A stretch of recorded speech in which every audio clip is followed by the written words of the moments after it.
कबीर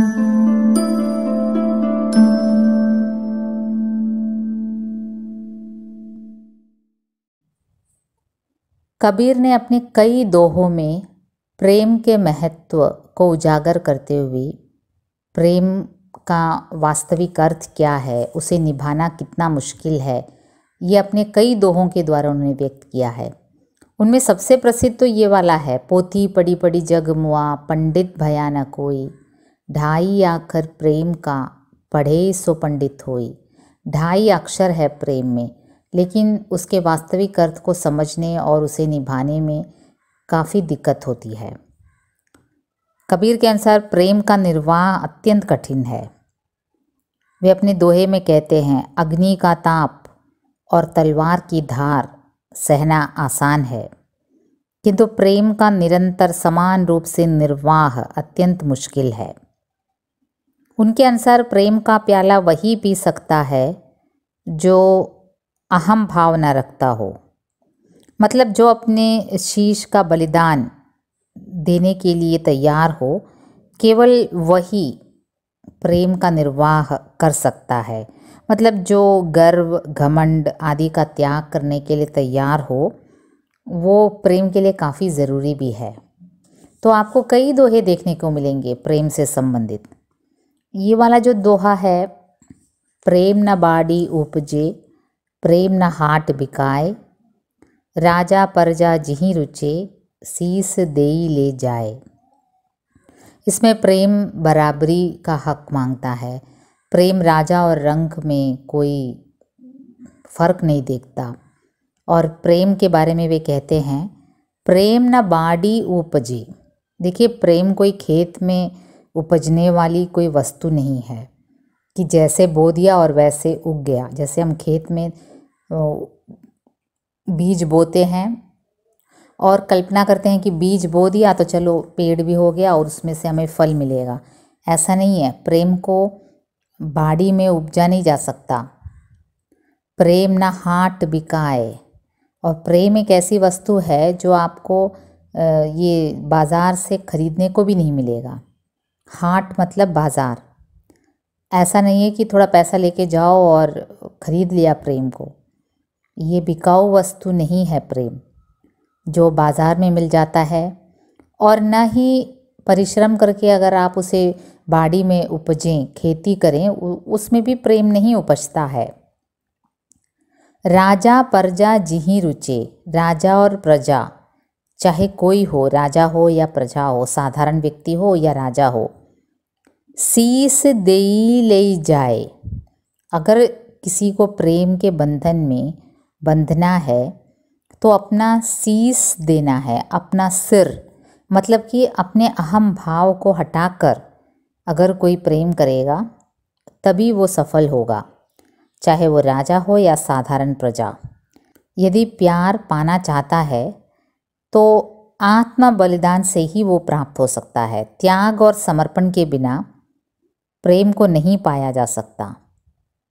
कबीर यही कहते हैं कि प्रेम एक गहन भावना है, कोई खरीदी बेचे जाने वाली वस्तु नहीं। जिसको प्रेम चाहिए उसे अपने संपूर्ण अहम, मतलब कि कोई अपना सिर कब झुकाता है? हम अपना सिर दूसरों के सामने, जैसे हम गुरु अपने टीचर्स के सामने सिर झुकाते हैं, प्रभु के सामने सिर झुकाते हैं। तो कभी यहाँ कहते हैं कि सिर झुकाने का मतलब है अपने पूरे अहम को त्यागना, आत्म बलिदान की भावना आती है वहाँ पे। तो प्रेम में भी यही है, चाहे वो राजा हो या रंक हो, सभी समान रूप से हैं। अगर प्रेम का निर्वाह सही तरीके से करना है किसी को, तो ये भली भांति वो समझ जाए कि इसे किसी बाड़ी में उपजा नहीं जा सकता, ना ही इसे किसी हाट से खरीदा जा सकता है, और ना ही ये धन संपत्ति के आधार पर काम करता है। जैसे कोई राजा हो तो उसे कोई और तरीका है, ऐसा नहीं है। राजा हो या प्रजा, सभी को आत्म बलिदान अगर देने के लिए तैयार हो तो प्रेम का निर्वाह ठीक से हो सकता है। यही इस दोहे में कबीर समझाने की कोशिश करते हैं समाज को। സ്നേഹം എങ്ങനെ നിലനിർത്തണം, സ്നേഹം എന്താണ്, സ്നേഹത്തിന് ത്യാഗം വളരെ അത്യാവശ്യമാണ്. സ്നേഹത്തിൽ അഹംഭാവം പാടില്ല. ഇതെല്ലാം വിളിച്ചോതുന്ന ഒരുപാട് ദോഹകൾ കബീർദാസ് എഴുതിയിട്ടുണ്ട്. നോക്കുകയാണെങ്കിൽ ഒരുപാട് ദോഹ ഈ പ്രേം എന്ന ഉള്ളൊരു തത്വം നിർവചിക്കാൻ അദ്ദേഹം ഒരുപാട് ദോഹകൾ എഴുതിയിട്ടുണ്ട്. അതിൽ ഈ പോഥി പടി പടി ജഗ് മുआ പണ്ഡിത് ഭയാന കോയി ढाई आखर പ്രേം കാ പഠേ സോ പണ്ഡിത് ഹോയി വളരെ ഫേമസ് ആണ്. വലിയ വലിയ ഗ്രന്ഥങ്ങൾ വായിച്ച് വലിയ വലിയ ഡിഗ്രികൾ നേടി എന്നും വെച്ച് ആരും പണ്ഡിത്താവത്തില്ല എന്നാണ് അദ്ദേഹം പറയുന്നത്. ജ്ഞാനി, യഥാർത്ഥ ജ്ഞാനിയാണെങ്കിൽ പ്രേമം എന്ന ആ ഒരു 2-2.5 അക്ഷരം ഇതിൻ്റെ അർത്ഥം മനസ്സിലാക്കുന്നവനാണ് യഥാർത്ഥ അറിവുള്ളവൻ എന്നാണ് ആ ദോഹയുടെ അർത്ഥം.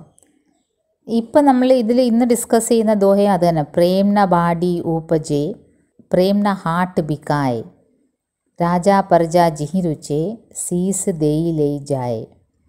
സ്നേഹം ഇത് നമ്മൾ കൃഷി ചെയ്തുണ്ടാക്കാൻ കൾട്ടിവേറ്റ് ചെയ്തുണ്ടാക്കാൻ പറ്റിയൊരു സാധനമല്ല എന്ന് പറയുന്നത്. ബാഡി എന്ന് വെച്ചാൽ ഖേത്ത്, നമ്മൾ കൃഷിസ്ഥലം.